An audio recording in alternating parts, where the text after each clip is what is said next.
इकडे सैफ अली खानवर हल्ला केल्याची घटना ताजी असतानाच आणखी एक धक्कादायक बातमी समोर येते। अभिनेता शाहरुख खानच्या घरात एकाने घुसखोरीचा प्रयत्न केल्याचं उघड झालंय। 2 ते 3 दिवसांपूर्वी शाहरुखच्या मन्नत बंगल्यामध्ये घुसण्याचा अज्ञात इसमाने प्रयत्न केल्याचं समोर आलंय।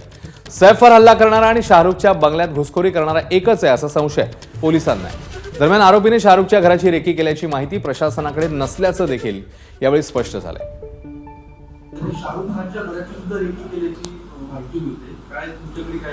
नाही, कालपर्यंत तरी अशी कुठलीही माहिती पोलीस प्रशासनाला नव्हती की त्यांनी अजून कुठल्या कोणाची रेकी वगैरे केलेली होती वगैरे असं काही।